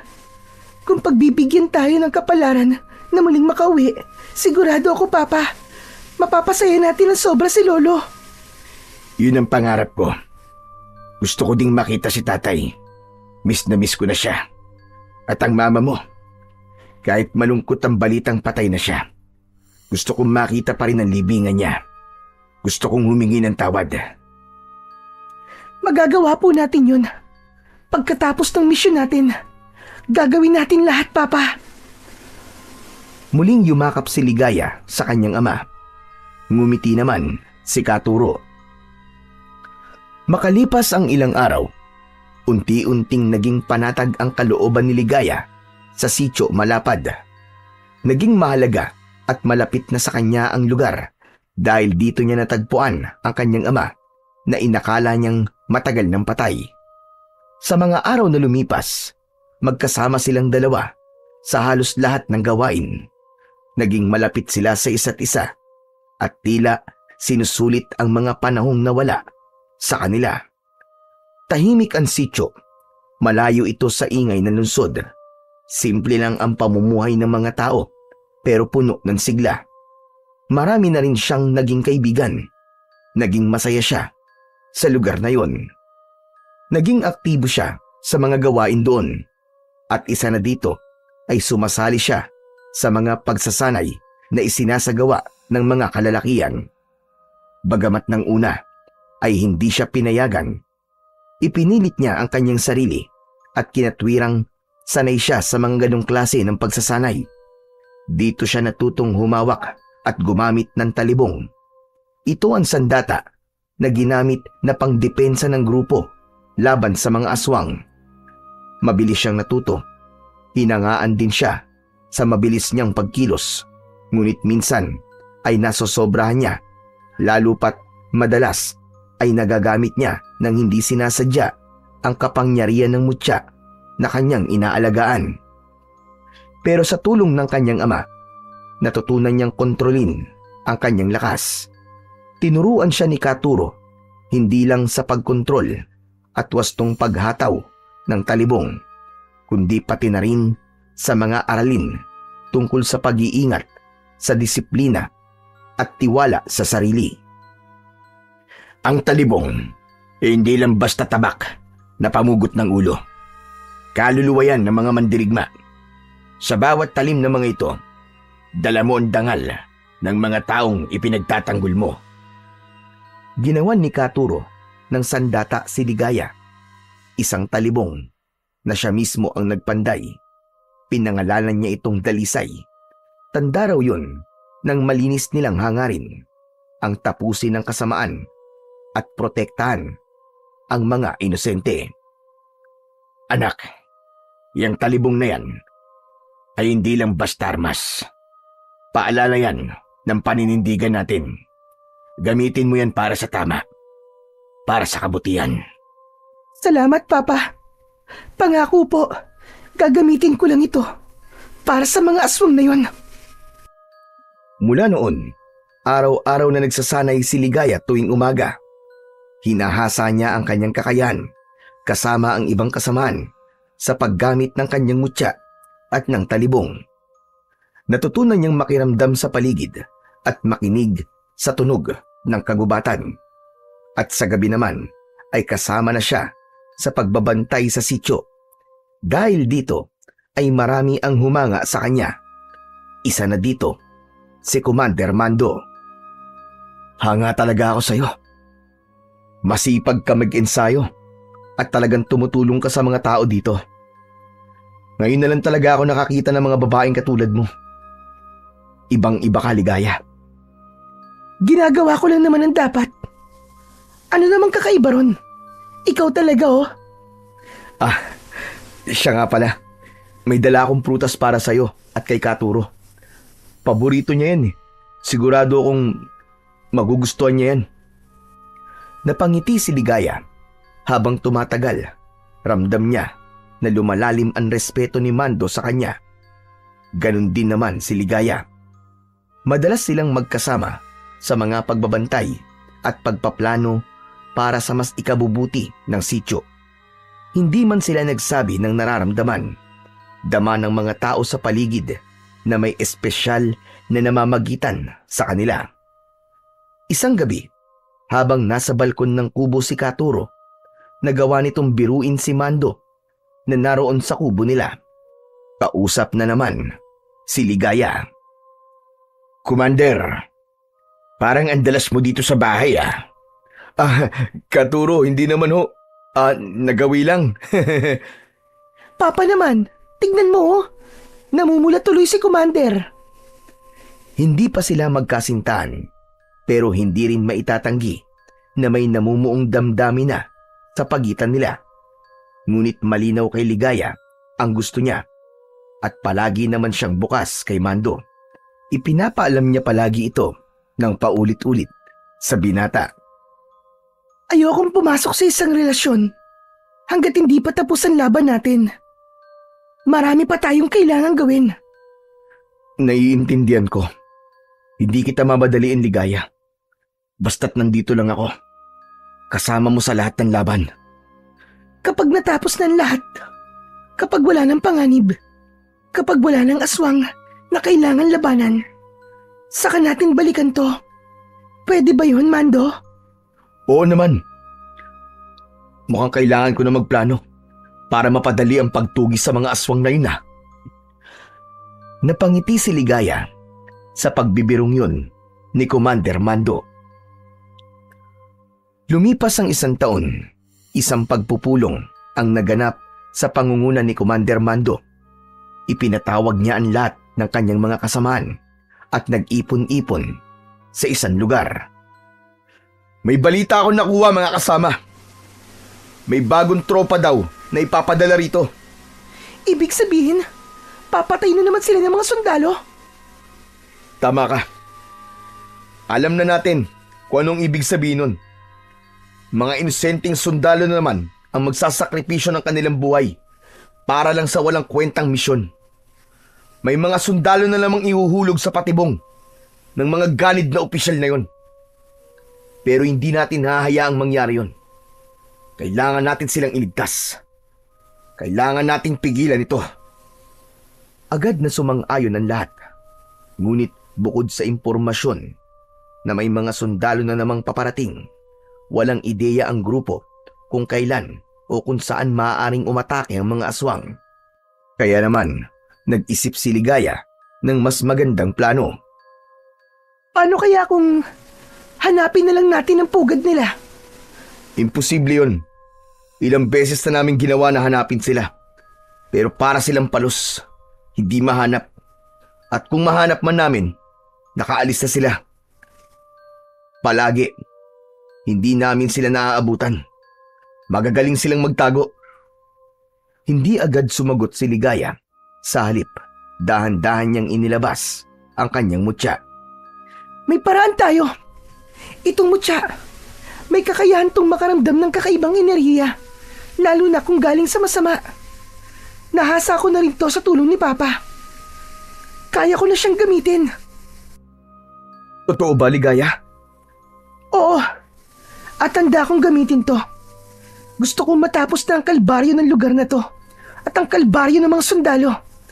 Hindi pwedeng maging ganito palagi. Sumang-ayon ang commander at ang iba pang kasapi.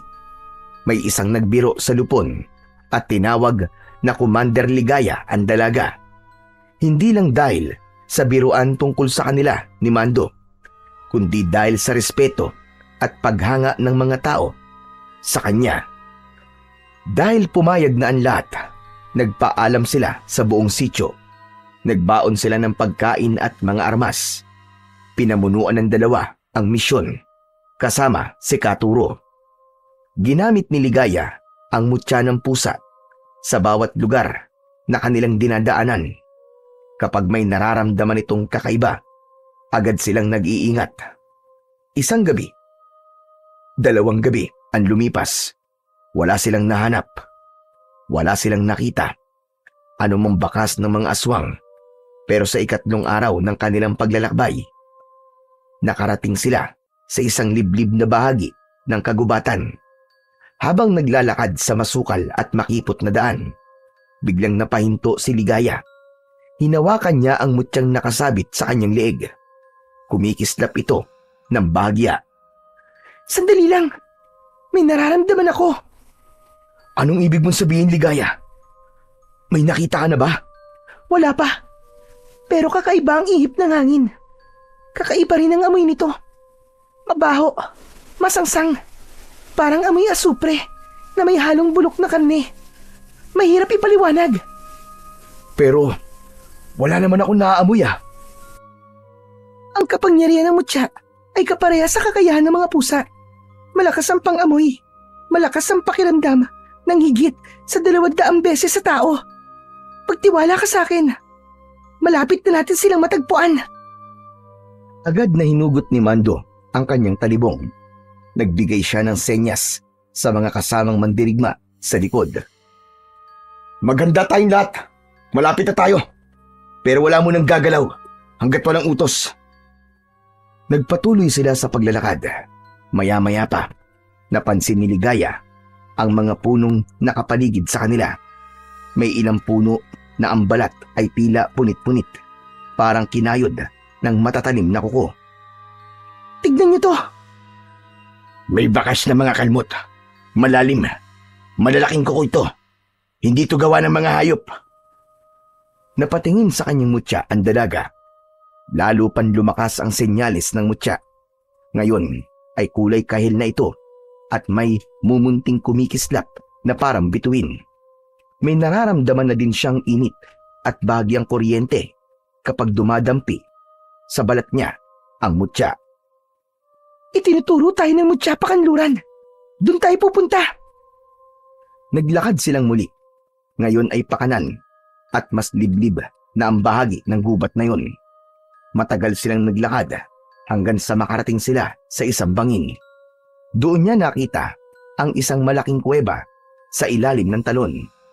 Mahirap makita ito, pero dahil malinaw ang mga mata ni Ligaya dahil sa mutya, kita niya pa rin ito kahit na nakatago sa malalaking bato at sa likod ng bumabagsak na tubig. Sa loob niyan? Oo, tama ka. Nandyan sila. Magsipaghanda kayong lahat. Ito na ang hinihintay nating laban. Nagtinginan ang mga mandirigma.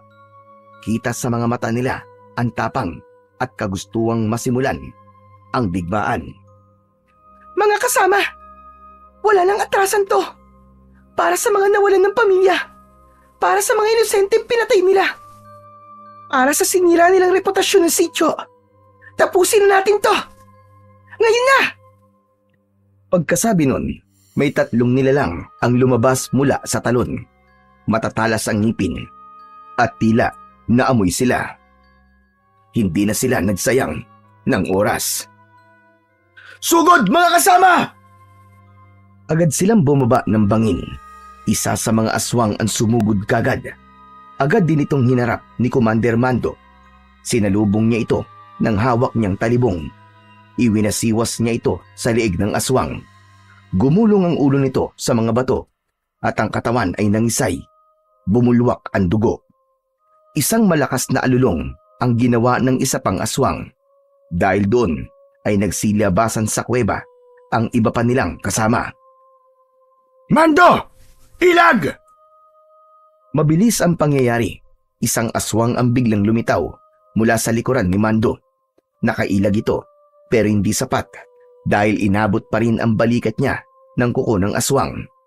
Nangingitim ang paligid ng tama. Senyales ng lason sa kuko ng aswang. Commander! Agad na hinawakan ni Ligaya ang kanyang mutya. Pagkatapos ay lumapit siya kay Mando at hinawakan ang sugat nito. Dumugo pa lalo ang sugat niya. Itim ang malapot na likido na lumalabas dito. Napangiwi si Mando sa sakit. Halos manginig siya sa hapdi. Pero hindi siya umangal. Tahimik lang siyang nakatingin kay Ligaya habang patuloy ito sa ginagawa. Nagliwanag ang mutya sa kamay ni Ligaya. Unti-unti, humupa ang pagdurugo. Huminga siya ng malalim at saka tumango. Salamat! Pagkatapos gamutin ang leader, muling hinarap nila nang magkasama ang mga aswang. Hinawakan niya muli ang kanyang mutya. Sa mismong paghawak niya dito, isang malakas na bugso ng liwanag ang lumabas at bumalot sa kanyang buong katawan. Napangiwi sa liwanag ang mga aswang. Napaatras sila, bahagyang nabulag, at yun ang ginamit na pagkakataon ng mga kasama para makapaslang ng mas marami pang kalaban. Ngunit hindi nagtagal ay muling nakabawi ang mga aswang. Umalulong ang mga ito ng mas malakas. Tila nagtatawag ng kanilang mga kasamahan. Ilang sandali pa ay may dumating na iba pa. Mas marami, mas mababagsik. Mga hayop kayo! Hindi ako titigil hanggat hindi kayo nagbabayad sa mga kasamaang ginawa nyo! Mabilis ang galaw ni Ligaya. Tumalon siya sa ere at sa pagbagsak niya ay tumama ang talibong sa balikat ng isang aswang. Nahati sa dalawa ang katawan ng kanyang kalaban. Lumapit ang isa pang aswang mula sa kanan. Mabilis itong gumagapang sa lupa at sinubukang kagatin siya sa paa. Ngunit nahulaan niya kagad ang kilos nito. Isang paikot na sipa kasabay ng pag-ikot ng talibong ang tumama sa batok ng halimaw. Napugutan ito ng ulo at naligo ito sa sariling dugo. Naging mabilis ang pagkilos ni Ligaya. Mas matalim, mas pursigido. Ang mga mata niya ay parang nagliliyab. 3 aswang ang sabay-sabay na sumugod Hindi siya umatras. Sa halip, umikot siya sa ere. Hawak ang kanyang sandata na noon ay nagsimula ng magningas. Napaatras sa mga aswang nang makita ito. Ramdam nila ang malakas na enerhiya na nagmumula sa dalaga. Sa pagkakataong yun, hindi na lang ang talibong ang kinakatakutan nila, kundi ang presensya ng kapangyarihan ng mutya ng bayuko. Hindi na nagsayang ng sandali si Ligaya. Pinagsasasaksak niya ang mga aswang sa sikmura at kung sino man ang matamaan nito, agad silang nagliliyab hanggang sa maging abo. Ang galing mo, Ligaya! Para to sa lahat ng mga sundalo, Mando. Tapusin na natin sila! O Ligaya, para na rin sa Sitio Malapad. Sabay nilang sinugod ang mga natitira pang mga aswang. Makalipas ang ilang minuto, humupa ang liwanag ng mutya. Nang bumalik ang katahimikan, nakita nilang nakahandusay na ang lahat ng aswang na hindi pa nasusunog. Agad kumilos ang mga mandirigma. Nagtipon sila ng mga kahoy at sinimulang sunugin ang mga bangkay. Pagkatapos ng matinding sagupaan, bumalik sila sa sitio. Ipinaalam nila sa mga tao ang buong pangyayari. Nagdiwang sila. Nagkaroon ng handaan, sayawan at kasiyahan sa lahat ng sulok ng sitio. Sa gitna ng pagdiriwang, nag-usap sina Ligaya at Commander Mando. Tapos na ang misyon, Ligaya. Baka naman pwede na. Napangiti ang dalaga. Tumango siya ng marahan. Oo, Mando. Sinasagot na kita. At mula noon, naging opisyal na nga ang kanilang relasyon. Masayang masaya ang lahat. Ngunit bago pa tuluyang manatili sa sityo, nagpaalam ang dalaga sa kanyang kasintahan. Gusto kong umuwi. Gusto kong makita ang lolo ko. Gusto ko ring iuwi si Papa. Oo naman. Hindi ko pipigilan kung ano man ang gusto mo. Nandito lang ako. Maghihintay ako sa'yo. Salamat, Mando. Salamat sa pangunawa. Isabay mo na ang lahat ng mga sundalong gusto na ring umuwi para makapiling na din nila ang mga mahal nila sa buhay. Tumango si Ligaya. Niyakap niya ng mahigpit si Mando. Makalipas ang ilang araw, dumating sila sa baryo. Hindi makapaniwala ang matanda nang makita siya. Pero mas lalong nanlaki ang kanyang mga mata nang makilala niya ang lalaking kasama ng kanyang apo. Conrado! Conrado, anak! Buhay ka! Nanginginig ang boses niya. Halos hindi makapaniwala. Mabilis siyang lumapit at agad na niyakap si Katuro. Sumunod si Ligaya. Sabay silang tatlo sa mahigpit na yakapan. Diyos ko! Maraming salamat! Salamat at ligtas kayong dalawa! Akala ko wala na kayo! Akala ko mamamatay na lamang ako na mag-isa! Ang sakit-sakit na po! Ang tagal mong nawala! Akala ko talaga hindi na kita makikita ulit! Lolo, sinabi ko naman sa'yo diba babalik ako. Heto, tinupad ko ang pangako ko. At may bonus pa. Kasama ko pa si Papa. Lolo, miss na po namin kayo. Muli silang nagyakapan at ipinaramdam sa isa't isa ang kasiyahan sa muli nilang pagkikita. Sa wakas, nabuo na ulit ang pamilya nila. Samantala, pagkatapos nilang magpahinga, pinuntahan ni Katuro o Conrado ang libingan ng kanyang asawa. Buong pusong lumuhod siya sa harap ng puntod nito. Mahal, nandito na ako. Tapos na ang bangungot. Nakabalik na ako. Ligtas. Pasensya ka na. Kung ang tagal bago ako nakauwi. Hindi ko ginusto ang nangyari. Hindi ko sinasadyang iwan ka. Pero kahit kailan, hinding-hindi ka nawala sa puso ko. Mahal na mahal pa rin kita hanggang ngayon. Inilapag niya ang mga rosas sa puntod. Sandaling pinikit ang mga mata. Mahal, sana mapatawad mo ko. At sana, masaya ka na ngayon. Balang araw, magkikita ulit tayo. Nanatili siyang nakaluhod ng ilang minuto. Kinabukasan, si Ligaya naman ang naglakbay. Gusto niyang puntahan ang mga pamilya ng mga kasama niyang nasawi sa laban. May dala siyang ilang dogtag, mga pagkakakilanlan ng mga sundalong hindi na nakauwi. Isa-isa niyang iniabot ito sa mga naiwan nilang mahal sa buhay. Yung iba, hindi niya personal na naibigay, kaya humingi siya ng tulong sa ilang kakilala para maipadala sa pamamagitan ng koryo. Tahimik lang si Ligaya habang ginagawa yon. Mabigat sa puso, pero alam niyang yun ang tama. Huling respeto para sa mga kasamahan niyang nagbuwis ng buhay.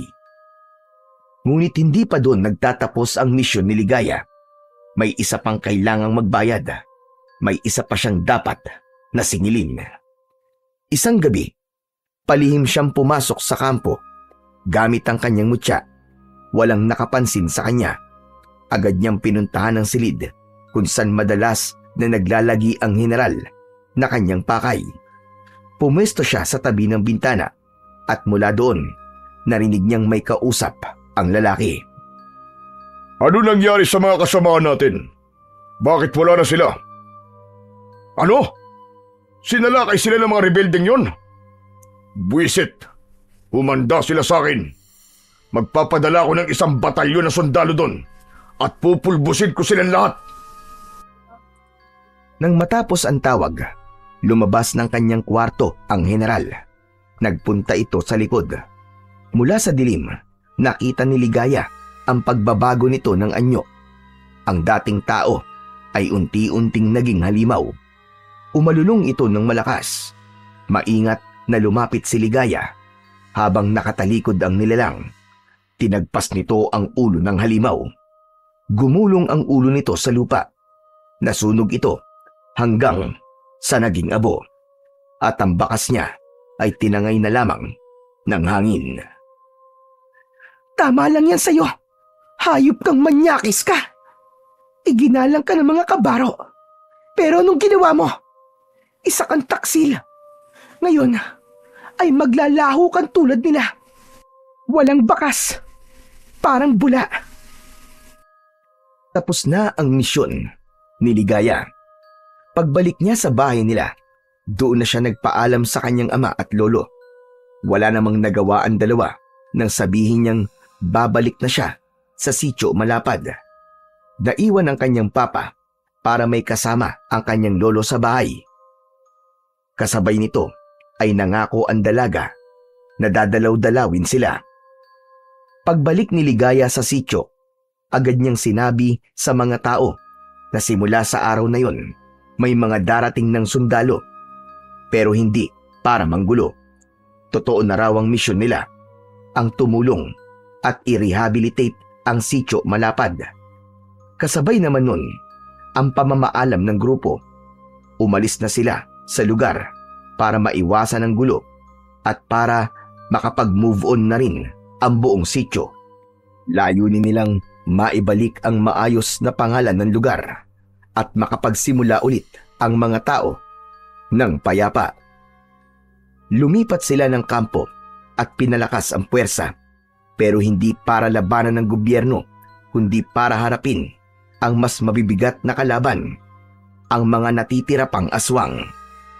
Kasama na nila ngayon si Commander Ligaya, na asawa na ni Mando. Magkasama silang namuno sa bagong misyon. Lipulin ang natitira pang kasamaan sa iba't ibang lugar hanggat hindi pa tuluyang nawawala ang puwersa ng mga aswang.